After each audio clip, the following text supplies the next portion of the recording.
یہ جو ایران اسرائیل جنگ کے اندر اتنے میزائل ایران کے جا کے وہاں لگ رہے ہیں اور وہاں پر کہتے ہیں کہ بہت تباہی آئی ہوئی ہے،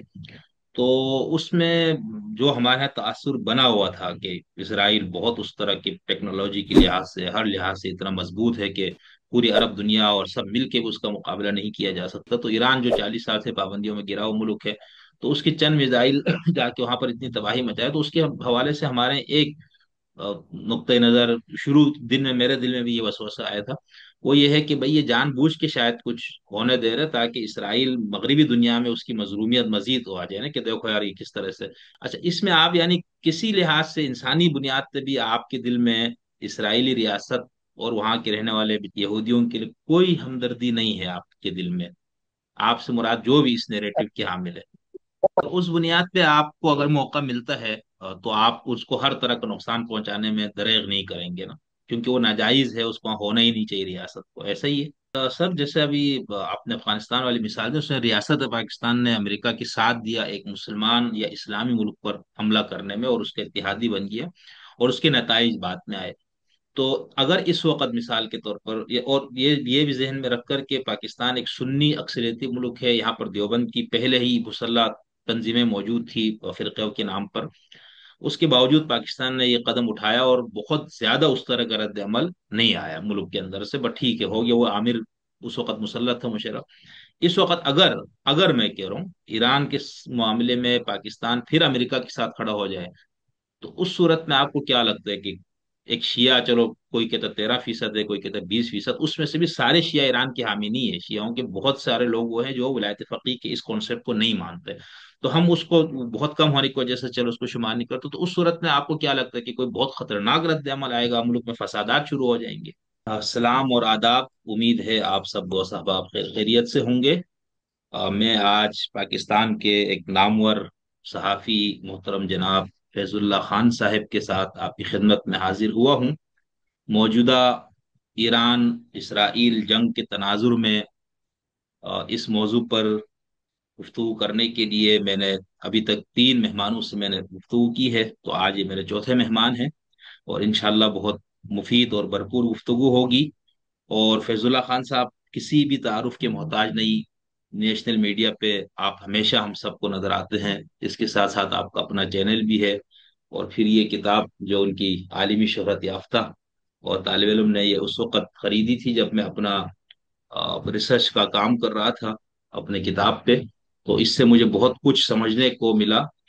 اس میں انہوں نے اپنا جو کچھ لکھا اور اس کے اندر طالبان ٹی ٹی پی ان کے لوگوں سے جو ان کی گپ شپ وغیرہ ہوئی جب یہ اغوا ہوئے تھے، تو اس نام سے اور جیسے ہی یہ ٹائٹل آئے تو آپ کو پتہ ہے کہ یہ کون صاحب ہے، تو میری خوش قسمتی ہے کہ سر نے مجھے ٹائم دیا، بہت مصروف ظاہر سی بات ہے ان کی زندگی، لیکن جب شام میں تبدیلی آئی تھی تو اس وقت میری بہت خواہش تھی کہ میں فیض اللہ صاحب سے اس پہ بات کروں، لیکن بس اس وقت جب میں نے ان سے ٹائم لے لیا تو ایک حادثہ ہوا ان کے ساتھ، اور اس میں وہ زخمی ہوئے تھے، ان کے پاؤں میں موچ آئی تھی، تو اس وقت ماشاءاللہ میں نے 3 دن پہلے سے ٹائم لیا ہوا، لیکن الحمدللہ فیض اللہ صاحب بخیر و عافیت ہے، اور ان کی زندگی عافیت، صحت، طول عمری، سلامتی اور عافیت کے ساتھ اس کے لیے ہم دعا گو ہے، تو فیض اللہ صاحب کے ساتھ میری یہ خواہش تھی کہ میں اس موضوع پر بات کروں کہ ایران اسرائیل جنگ پہ آخر میں جا کے کچھ گفتگو کروں گا، لیکن اس سے پہلے یہ تھا کہ یہ جب جنگ چھڑی تو اس سے پہلے ہمارے پاس مسلمان ملکوں پر موجودہ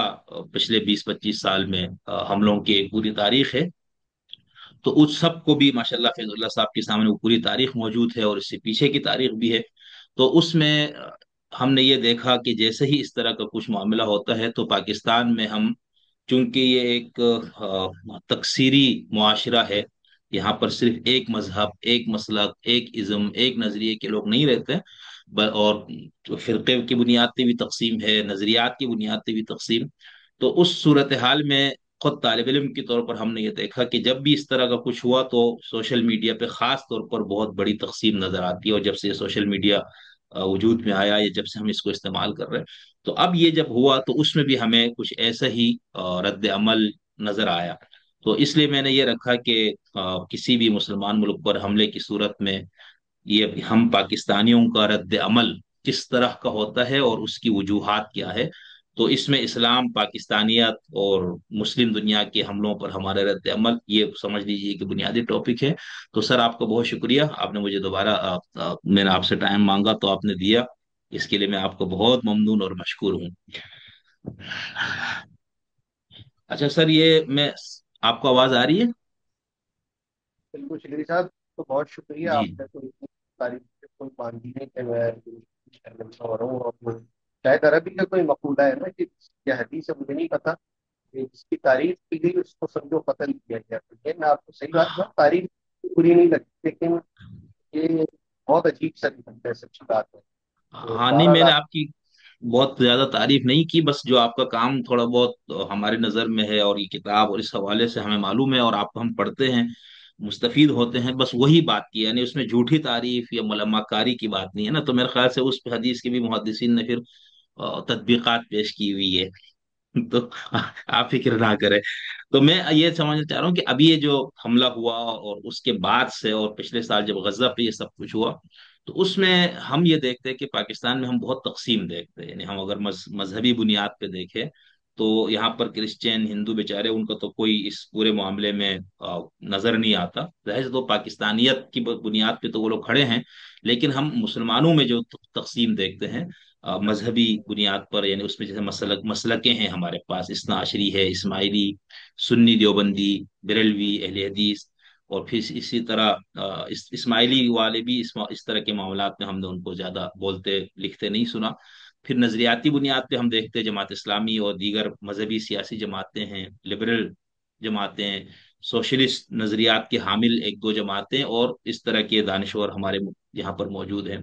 اسی طرح غیر جانبدار جو لوگ ہیں، یعنی جن کو ہم ان میں سے کسی ایک، وہ ہوتا تو ہوگا وہ آدمی کوئی دیوبندی ہوتا ہوگا، بریلوی، شیعہ، وہابی، اہل حدیث، لیکن بہت سے معاملات میں وہ اپنے ان مسلکی خول یا اپنے نظریاتی خول سے نکل کر وہ ایک معتدل ہو کر بات کرنے کی کوشش کرتا۔ تو یہ آپ نے اس کا کیسے مشاہدہ کیا کہ ہمارے ہاں یہ تقسیم ہے؟ اگر ہے تو اس طرح کی کسی مسلمان ملک پر حملے کی صورت میں اس ان سب کا رد عمل کس طرح کا آپ کو نظر آتا ہے؟ بہت شکریہ شریف صاحب، آپ نے درمیان میں بات کی نا ہندو کے یہاں پر، وہ آپ نے دیکھا ہوگا جو ہندوستان پاکستان حالیہ جنگ ہوئی، تو اس میں بیچارے ہندو ہم سے بڑھ کر مسلمان اور پاکستانی بن رہے تھے، اور جو ہندوستان کے ہندو تھے مسلمان تھے، وہ ہندوؤں سے بڑھ کر ہندو اور ہندوستانی بن رہے تھے۔ یہ تو ایک معاشرتی جبر ہوتا ہے کہ آپ اس ماحول میں رہ رہے ہوتے ہیں تو آپ کو اپنی بہت زیادہ صفائی دینا ہوتا ہے۔ تو یہی کچھ جو ہے نا ہمارے ہندو دوستوں میں بھی نظر آیا، بلکہ میں تو ہماری ساتھی برادری میں بھی کچھ ہندو دوست ملے تھے، اس قدر میں نے ان سے بولا یار بس کر دو یار، تم سے اتنا آگے نکل گا، تھوڑا آہستہ ہو جاؤ، صحیح ہے ٹھیک ہے آدمی کو کرنا چاہیے، تو وہ مسکرانے لگے۔ تو بہرحال ایک جبر کے نیچے کی ایک مسکراہٹ کی، تو یہ ہوتا ہے صفائیاں دینا پڑتا ہے۔ جہاں تک بات ہے کہ پاکستانی معاشرے کی آپ نے بات، تقسیم ہے بالکل ہے، بہت زیادہ ہے، اور یہ تقسیم ہونے کی چیز ہے، پوری دنیا اسی طرح سے منقسم ہے۔ آپ پوری دنیا میں چلے جائیں، ہاں کہیں کم ہے کہیں زیادہ ہے، اور کہیں جو جہاں پر ہم یہ دیکھتے ہیں کہ معاشی طور پر لوگوں کو بہت زیادہ چیزیں فراہم کی گئی ہیں، تو ان کا غصہ جو ہے وہ دب جاتا ہے، اور ان اختلافات کی شکل میں وہ کم سے کم ترین پہ پہنچ جاتی ہے۔ تو اس وقت سے جو پاکستان کا معاشرہ ہے، آپ کو پتہ ہے پہلی ہم معاشی طور پر بہت ساری پابندیوں میں جکڑے ہوئے ہیں، اور پھر ایک ریاست مذہب کے نام پہ بنی تھی، اور اس میں ریاست نے کوئی مذہب کو نظریاتی طور پر سنجیدگی سے نافذ کرنے کی کوشش کی۔ جنرل ضیاء کا ایک دور آتا ہے، لیکن آپ کو پتہ ہے وہ عامل تھے اور ان کے مخصوص مفادات تھے، اور پھر اس کے نتیجے میں ہوتا کیا ہے کہ ہر گروہ، ہر جتھا، ہر پارٹی اپنے طور پہ کھڑی ہو جاتی ہے، اور پھر وہ جو ہے فیصلہ کرتی ہے اس طرح سے سلوک کرنا ہے۔ تو ریاست کی بھی اس میں کوئی وہ عمل دخل اس کا نہیں تھا۔ یہ اگر ہم اس کو اور آسان کر لیں تو ایک زمانے تک اس کا جہاد کرنے کا دل چاہتا تھا تو اس کے بھی گروہ بن جاتے تھے، ریاست اس کی بھی حمایت کرتے، ریاست نہیں بنائے، وارانہ گروہ بن گئے، اس کو بھی کچھ نہیں کہا گیا۔ یعنی آپ مذہب کے نام پر یہاں جس قسم کی سیاست کرنا چاہیں تو آپ کے لیے کوئی خاص روک ٹوک نہیں ہے۔ اس کے نتیجے میں پھر یہ ہوتا ہے کہ بعض ایسی شخصیات آگے آ جاتی ہیں جو اپنی انتہا پسند نظریات کو پروان چڑھاتی ہیں، اس کی بنیاد پہ باتیں کرتی ہیں۔ تو جب آپ پوری سطح پر ایسی باتیں کریں گے تو پھر آپ اندازہ کر سکتے ہیں کہ ان سے کس طرح کی چیزیں پھیلیں گی اور وہ کتنا نقصان پہنچے گا۔ تو پاکستان میں بھی اسی طرح کی تقسیم ہے، اور پھر جو پاکستان میں بلکہ ہم اس کو اور براڈر کر دیں، امت مسلمہ میں بنیادی طور پر ایک تقسیم ہے بڑی اور گہری، وہ شیعہ سنی کی بنیاد پر۔ اچھا اور شیعہ سنی کی جو تقسیم کا معاملہ ہے، کبھی کچھ میرا خیال ہے 1300 ساڑھے 1300 سال اس کو گزر چکے ہیں۔ اور آج کی تاریخ میں بھی یہ بہت حساس موضوع ہے، اور میں ذاتی طور پر اس مسئلے کو یہ سمجھتا ہوں کہ چونکہ ان 13 صدیاں ایک معاملے کو گزر چکی ہیں، اس معاملے میں ظالم اور مظلوم دونوں فریق تھے وہ اللہ کے حضور پہنچ چکے ہیں، یعنی اگر ہم اس بنیاد پر جاتے ہیں تو معاملہ تو یعنی ہو کر نپٹ گیا ہے۔ اب طے یہ کرنا ہے کہ 2025 میں مسلم معاشروں نے کس طرح سے رہنا ہے، جو معاملہ ہوں ہوا تھا اس کے ساتھ کیسے معاملہ کرنا ہے، اور آگے کیسے بڑھنا ہے، تو راستے کیسے نکالنا ہے۔ اور کس وقت سے امت مسلمہ کو جو کربلا میں واقع ہوا سیدنا امام حسین کو شہید کیا گیا مسلمانہ انداز میں، ہم وہیں پر اسٹک ہو کر رہ گئے، ہم اس سے نکل نہیں پائے۔ اور بنیادی طور پر اس کو نکالنا اور آگے بڑھنا اور مسلم حکومتوں کی ذمہ داری تھی، اس کے جو علماء ہیں، انٹلیکچوئلز ہیں، اور آج کے دور میں جب ریاستیں بالکل اور طرح سے ہیں، منظم ہیں، بہترین ہے، تو یہ ان کا کام۔ اور یہ بڑی بدقسمتی رہی کہ یہ چیز جو ہے نا نیوز، وہ جو ایک خلیج ہے نا وہ موجود رہی، اور اس کے ہم صرف کہ آج 2025 میں نہیں، ہم اس کے اثرات یعنی گزشتہ صدیوں میں بھی دیکھ چکے ہیں۔ یعنی جب منگولوں کی الغار ہوئی تو اس میں بھی یہ تقسیم آپ کو نظر آتی ہے، اور اس صحیح طرح سے انگریزوں کے ساتھ یعنی اس کا ایک گہرا تسلسل ہے۔ اور پھر اس میں جہاں ایک شیعہ سنی اختلاف ہے، وہاں ایک جو عربی اور عجمی کا ایک معاملہ ہے وہ نظر آتا ہے، یعنی بالکل ترکوں کے خلاف، سلطنت عثمانیہ کے خلاف جو عربوں نے بغاوت کی، تو اس کی دو بنیادی وجوہات تھی نا۔ ایک تو اس میں عقائد کو موضوع بنایا گیا کہ جو ترک ہیں یہ بدعت کی ہیں اور ان کے عقائد ٹھیک نہیں ہیں، اور اس کے ساتھ ساتھ جو قوم پرستی کی ایک لہر تھی، وہ ترک ہے اور ہم عرب ہیں۔ یہ ایک چیز ہے نا، یہ مسائل موجود رہے، اب ان کو ایڈریس کرنا جو ہے نا یہ مسلم معاشروں میں جن لوگوں کا کام تھا، ان کی تعداد کم رہی، وہ اس طرح سے اس کو جو ہے نا لوگوں تک پہنچا نہیں سکے۔ جہاں تک پھر بعض تحریکیں پیدا ہوئی عثمانی خلافت کے سقوط کے بعد، ہم یہ دیکھتے ہیں کہ مسلم دنیا میں کم از کم دو ایسی تحریکیں ہوتی ہیں جو ان اختلافات سے بالا ہو کر بات کرتی تھیں۔ ہوں امام حسن البنا کی سربراہی میں اخوان المسلمین کی تحریک تھی، جس نے عرب دنیا پہ ایک اثر ڈالا۔ بر صغیر میں جماعت اسلامی کی تحریک جماعت تھی۔ اسلامی ہاں لیکن اس کا اثر ہماری جو معاشرے ہے اس میں محدود نہیں رہا کہ وہ خوش قسمتی یا بدقسمتی سے کسی فرقے یا مسلک کی طرف اس کو منسوخ نہیں کرتے۔ اخوان کو یہ والے مسائل پیش نہیں آئے کہ وہاں یہ خلیج اس حوالے سے اتنی گہری نہیں تھی، کیونکہ عربوں کا جو اس معاملے میں فہم تھا وہ بر صغیر کے مسلمانوں سے زیادہ تھا، تو وہاں اس کے سیاسی اثرات زیادہ ہوئے، مذہبی اثرات زیادہ ہوئے، وہ کہ اخوان کی وہاں پر جو سلفی حضرات ہیں انہوں نے عقائد اور دیگر معاملات کی بنیاد پر اس سے اختلاف کیا، اس کے اختلاف بات کی اور اپنا جو یہ بیانیہ ہے اس کو آگے بھی بڑھایا۔ لیکن پاکستان میں یہ صورتحال ذرا مختلف ہے نا۔ جو مولانا مودودی تھے ان کے حوالے سے لوگ تو کہتے ہیں کہ خلافت و ملوکیت لکھنے کے بعد وہ متنازع ہو گئے تھے، لیکن حقیقت ایسی نہیں ہے، وہ تو آپ کیوں سمجھتے ہیں کہ جس کو کہتے ہیں کہ کوئی وہ نہیں کہتے آخری وار ثابت ہوا، ورنہ تو ان کی مخالفت اس سے بہت پہلے ہی شروع ہوئی، اور گمراہ سمجھنے کا اور اہل سنت سے خارج جی جی سمجھنے کا اور اس طرح کی ہاں باتیں صحیح تو پہلے سے۔ تو یہ جو تقسیم تھی نا تو اس نے ایک نقصان پہنچا تھا، اس کے نتیجے میں یہاں پر پھر یہ ہوا کہ ہر طرح کے گروہ تو موجود تھے، اور پاکستان کے ساتھ ایک مسئلہ یہ ہوا، ہم اس کو بالکل اس کو کہتے ہیں کہ خاص کر فارورڈ کر کے آتے ہیں، یہ جو 79 میں ایران میں انقلاب آتا ہے، جب پاکستان کے ساتھ میں دو مسائل ایک ساتھ ہوتے ہیں۔ 79 میں ایران میں انقلاب آ گیا، خمینی نے انقلاب لے کر آئے، اس کی سربراہی کی، جو کہ اس میں ڈاکٹر بی شریعت کی اور ڈاکٹر مصدق کے کردار کو ہم فراموش کر دیتے ہیں۔ اب وہ انقلاب ہوں آیا، اور وہ ایک بالکل ملیت میں مضبوط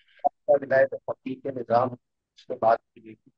اور پھر ہمارے پڑوسی جو دوسرا ملک تھا افغانستان، وہاں پر بھی ایک انقلاب آ گیا، وہاں روس ہوں جو ہے نا اپنی مارچ کے ساتھ آ گیا۔ اب یہ پاکستان اس کو کہتے ہیں دو طرفہ ایک بڑے مسئلے میں گر گیا،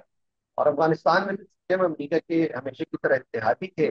تو ہم نے اس وقت مجاہدین کے حق میں راہ ہمواری کی اور کے خلاف جنگ لڑی۔ پاکستان کا مسئلہ ایران کے ساتھ یہ بنا کہ وہاں پر جب انقلاب آیا تو اس انقلاب کو جب پاکستان سمیت دیگر مسلم خطوں میں پھیلانے کی جارحانہ پالیسی اختیار کی گئی، اس کے نتیجے میں مسائل۔ اچھا، اس میں ایک ہی بات یاد رکھنے کی ضرورت ہے کہ ایران کا جو انقلاب تھا خالص انقلاب تھا، لوگ اٹھے تھے، قربانی دی تھی، اور اس نظام کو لٹنے کے لیے کہ ہمارے خطے میں، بلکہ اس کو دنیا کے چند آپ بڑے انقلابات میں سے کہہ سکتے ہیں جدید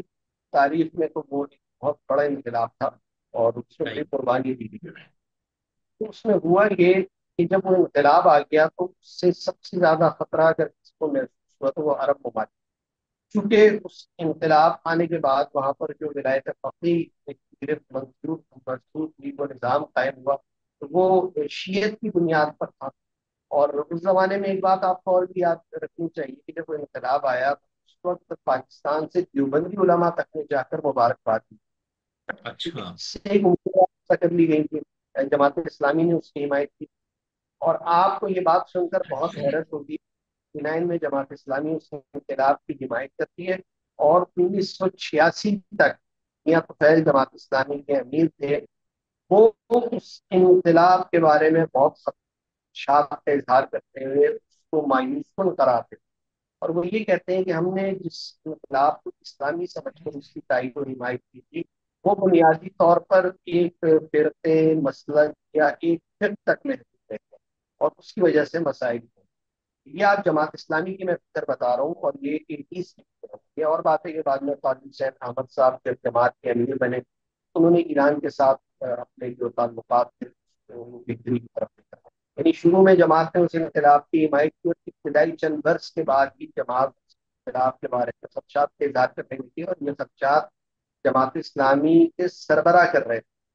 وہ ان صحیح کا جنگ میگزین میں اس حوالے سے موجود ہے۔ دوسرا پھر اس میں یہ ہوا کہ جب وہ انقلاب آیا اور جو عرب دنیا تھی وہ اس سے بہت زیادہ خوفزدہ تھی، ظاہر سی بات ہے، ملکیت کی اور وجود کو براہ راست اس انقلاب کے نتیجے میں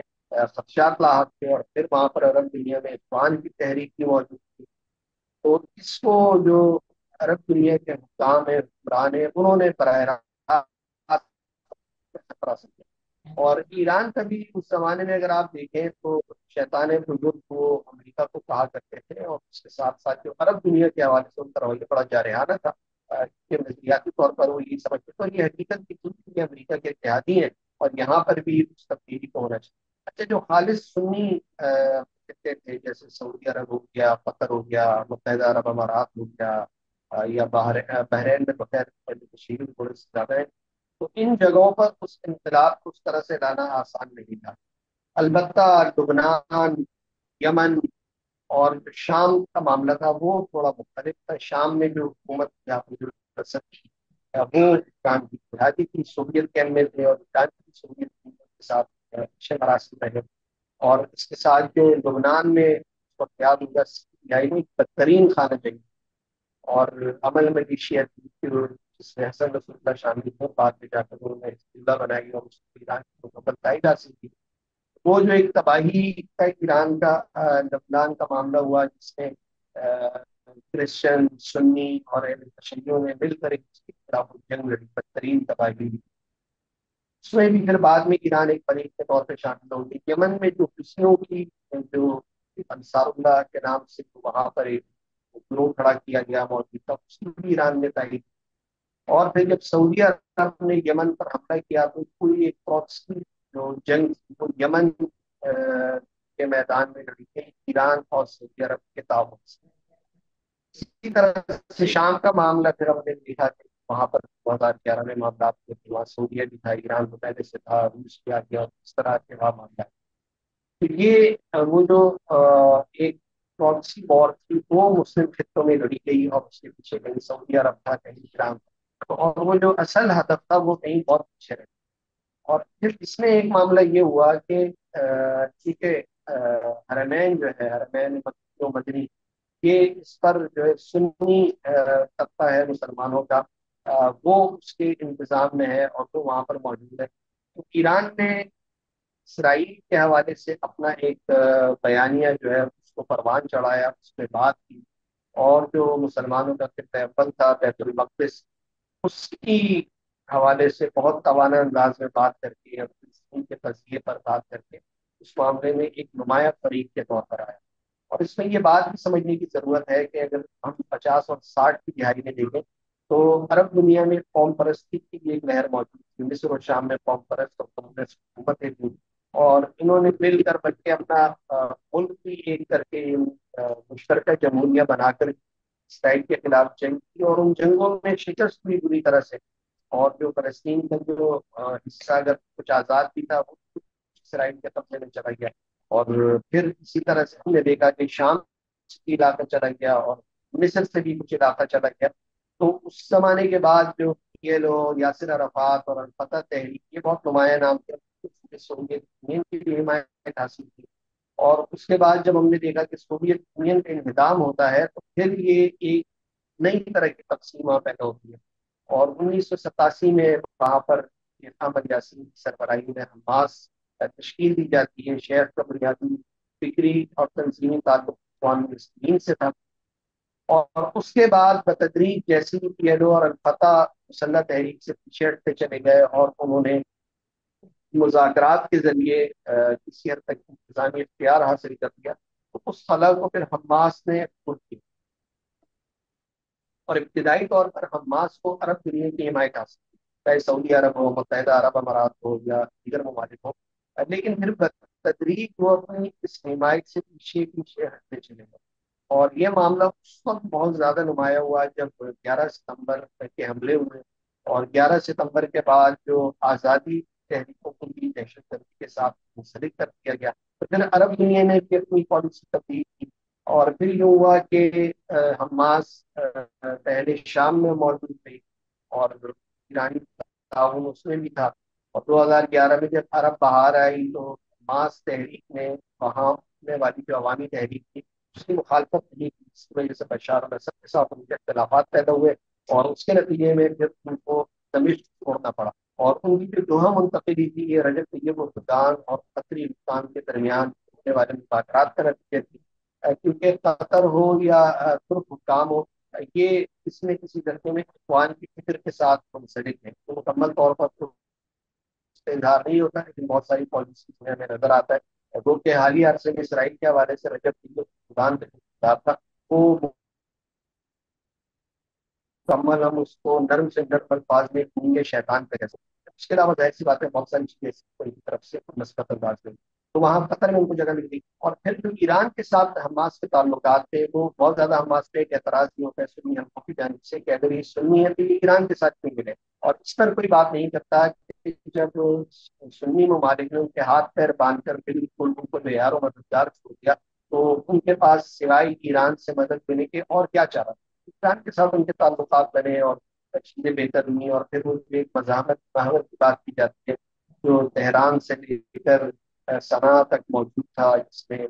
بلکہ جو قاسم سلیمانی خود کو اس کے غالباً سربراہ کی ڈرون حملے کا نشانہ بنے، تو انہوں نے ایک بار یمن میں غالباً کھڑے ہو کے تقریر کرتے ہوئے کہا تھا کہ انگلیوں کے اشارے سے بتایا تھا کہ اس وقت ہمارے پاس اسلامی دنیا کے 4 دارالحکومت ہیں۔ اور اس میں انہوں نے کہا کہ بغداد بھی ہمارے پاس ہے، لبنان بھی ہے، بیروت بھی ہمارے پاس ہے، صنعاء بھی ہمارے پاس ہے، دمشق بھی ہمارے پاس ہے، اور 5واں ایران کو۔ تو اس معاملے کو اسرائیل تو ایک خطرہ محسوس کرتا ہی تھا، لیکن عرب دنیا اس سے زیادہ خطرہ محسوس کرتی تھی کہ یہ محور دنیا کے طور صحیح پر ہمارے لیے نقصان اور مشکل ہے۔ کا سبب بنے گا۔ اور پھر ہم نے ایران اور شام میں وہ چیز سیکھی، اور جو جنگیں ہوئی ہیں اور اس کے نقصان بھی ہوا۔ یہ ایک مختصر سا ایک سینیریو ہے۔ باقی رہی بات اس اختلاف کی، تو اس کے اصلی اختلاف تو وہ ابھی تک بھی موجود ہے۔ یہی وجہ ہے نا کہ وہ بہت سارے لوگ جو اسرائیل کو وہ کہتے ہیں کہ یار یہ تو اندر اندر سے ملے ہوئے ایران کے ساتھ۔ اور گزشتہ عرصے میں چونکہ ایک کسی حد تک ایکسپائر کا بھی معاملہ رہا، یہ براہ راست دونوں ممالک جنگ کے میدان میں لے گیا، تو اس نے اس تاثر کو کسی حد تک کمی کرنے پر جو ہے نا کردار ادا کیا، بلکہ وہ مخصوص سنی حلقے کے منہ میں اس کے طور پر استعمال کیا۔ اور ایک وجہ اور رہی سب سے، دیکھیے جب افغانستان میں آپ کو یاد ہوگا کہ 9/11 سے پہلے ملا عمر کی حکومت تھی، اور ملا عمر کی جو لڑائی تھی وہ شمالی اتحاد کے ساتھ، شمالی اتحاد میں برہان الدین ربانی، احمد شاہ مسعود، رشید رستم، کمانڈر اسماعیل اور یہ لوگ شامل تھے۔ اور آپ کو یہ بھی یاد ہوگا کہ شمالی اتحاد کی ایران کی جانب سے حمایت ہے کہ وہ اپنے پڑوس میں ایک جو بالکل مخصوص قسم کی سنی دیوبندی حکومت تھی، اس کو برداشت نہیں کر سکتا، تو وہ مسلسل اس کے ساتھ تعاون کرتا رہا۔ پھر امریکہ کے اس خطے میں آنے کی صورت میں ایران کو دو جگہوں پر فائدہ ہوگا۔ سب سے پہلے تو یہ ہوا کہ افغانستان میں ایک بنیاد پرست یا شدت پسند حکومت ان کی نظر میں اس کا خاتمہ ہوتا ہے، اور وہاں پر اس کے اتحادی اقتدار میں آتے ہیں، وہ کہ وہ امریکہ کے ساتھ مل کے مراسم ہوتے ہیں، ایران جو ہے وہ خاصا مطمئن ہو جاتا ہے۔ اور دوسرا معاملہ ہوتا ہے عراق میں۔ عراق میں ہوں صدام حسین کو چونکہ عرب جنوب تھے، انہوں نے تیار کیا تھا ایران کا مقابلہ کرنے کے لیے۔ 80 کی دہائی میں دونوں کے درمیان 7 8 سال کی جنگ ہوئی، طویل مارکا بھی ہوا اور دونوں کا نقصان ہوا۔ لیکن پھر اس کے بعد صدام حسین نے جا کے کویت پہ چڑھائی کر دی، اور پھر جو وہ معاملات جو تو آپ کے سامنے، لیکن 2002 3 کے بعد جب پوری طرح سے عراق کو نشانے پہ لے لیا گیا اور اس حکومت کو وہاں تبدیل کیا گیا، تو پھر وہاں پر جو حکومت قائم ہوئی وہ ایران کی اتحادی اس کے حق میں تھی، اور یوں ایران جو تھا اس نے یہ سمجھا کہ وہ مکمل طور پہ سیکیور ہو چکا ہے، یعنی عراق میں جو اس کا سب سے بڑا مخالف تھا وہ جا چکا تھا، افغانستان میں اس کے مخالفین حکومت ختم ہو چکی تھی، دونوں جگہ پہ اتحاد تھے۔ اور پھر آگے تو یہ سلسلہ آپ کو پتا ہے نا کہ یمن تک کسی طرح سے محفوظ قسم کا ایران بن چکا تھا۔ یہ ایران نے اس چیز کو یعنی بہت زیادہ اپنی پالیسی کو اس نے اپنی کامیابی سے کیا۔ حالانکہ افغانستان اور عراق میں کامیابی اس کی نہیں، وہ ایک عارضی طور پر اس کی تھی کہ بنیادی طور پر امریکہ کا انتظام تھا، صدام حسین کو ہوں بھی اس نے ہٹانا تھا، طالبان۔ آج کی تاریخ میں افغانستان میں دوبارہ انہی طالبان کی حکومت ہے، اور آج ایران کے ساتھ ان کے تعلقات بہت اچھے ہیں۔ یعنی اس کا مطلب یہ ہے کہ جو عمارت اسلامیہ اس نے بھی اپنی غلطیوں سے سیکھا، اور ایران نے بھی اپنی اس پالیسی کو ریویو کیا، تو آج وہ دونوں آپس میں کاروبار بھی کر رہے ہیں، مختلف فورمز پر افغانستان جو ہے ایران کی حمایت بھی کرتا ہے، حالیہ قضیے میں بھی اس نے حمایت کی، بلکہ جو ایرانی حجاج آ رہے تھے اس طرح پاکستان میں ان کو فیسیلیٹیٹ کرنے کا کہا، اسی طرح سے وہاں پر بھی کہا ہے کہ بغیر ویزے کے آ سکتے ہیں اور رہ سکتے ہیں، وہاں سے اچھا بآسانی آ سکتے ہیں۔ تو یہ کام جو تھا اگر 90 کی دہائی میں دونوں کر لیتے تو اتنا اچھا ہوتا، نہیں کیا۔ تو آج تو اب عراق میں جو حکومت ہے وہ کہنے کو تو ایران کی اتحادی ہے، لیکن آج وہ ایران سے بہت فاصلے پر کھڑی ہے، یعنی ایران کے ساتھ وہ ویسی اتحادی نہیں ہے جیسے ایران اس پر جو ہے نا توقعات لگایا رہتا تھا، اور ایک شیعہ حکمرانوں کے طور پر وہاں 2003 سے تشیع کی حکومت ہے۔ تو پتہ چلا کہ اپنے جب مفادات بہت زیادہ اس پر زد پڑتی ہے تو پھر بندہ شیعت میں سے بھی شیعت الگ کر دیتا ہے۔ لبنان آج ہم دیکھتے ہیں کہ وہ ایران سے فاصلے پر نظر آتا ہے، لے دے کر شام میں تو ہم نے دیکھا کہ مکمل صورتحال لے دے کر یمن کے حوثی ہیں، لیکن وہ کتنی مزاحمت کر سکتے ہیں یا آپ ہم جانتے ہیں کمزور صورتحال میں، یعنی آج اس کے ساتھ صرف وہ کھڑے ہیں عملی طور پر۔ ہاں جو اگر صفاتی طور پر بات کی جائے تو مسلم دنیا نے انتہائی میچیورٹی کا ثبوت کیا ہے اس حالیہ معاملے میں۔ پاکستان تو خیر بہت آگے جا کر پاکستان نے بات کی ہے، لیکن سعودی عرب نے بھی بہت پازیٹیو رسپانس دیا، اور اس طرح سے قطر نے بھی، ترکیہ نے بھی، تو جو بڑے اسلامی ممالک ہیں انہوں نے ایران کی حمایت کی، اور جب یہ معاملہ گزر جائے، یہ ہو جائے، نہ کرے ایران سے شروع ہو، کیونکہ پاکستان بھی اپنے پڑوس میں کوئی اسرائیل نواز حکومت برداشت نہیں کر سکتا، اور اس سے ہٹ کر بھی اسرائیل ایک فاسق اور جار ملک ہے۔ ایران کے ساتھ جو اختلافات ہیں وہ اپنی جگہ، لیکن اس کا یہ مطلب بالکل بھی نہیں ہے کہ اسرائیل کے مقابل جو ہے ایران کو کمزور کیا جائے اور اسرائیل کی حمایت کی جائے۔ ایران کو سمجھنا چاہیے کہ آیا اس پالیسیوں کے نتیجے میں کیا ہوا۔ آج کی تاریخ میں ہندوستان آپ کے ساتھ نہیں کھڑا، پاکستان آپ کی حمایت کر رہا ہے، سعودی آپ کی بھی بات کر رہا ہے، وہ کہ سفارتی سطح پہ سے، یہ بھی بہت بڑی کامیابی ہے۔ تو ان چیزوں کو ریویو کر کے ان سے آگے نکلنا، آگے بڑھنا بہت ضروری ہے، اور وہ جو 13 صدیوں کے جو ایک اختلاف ہے، شاید یہ اب وہ موقع ہے کہ اس کو بھی کم ترین سطح پہ لایا جا سکتا۔ دیکھیے، شیعہ سنی نہیں بن سکتا، سنی شیعہ نہیں ہو سکتا، لیکن یہ دونوں انسان بن سکتے ہیں، یعنی وہ بہت ساری مشترکات ہیں، چیزیں ہیں،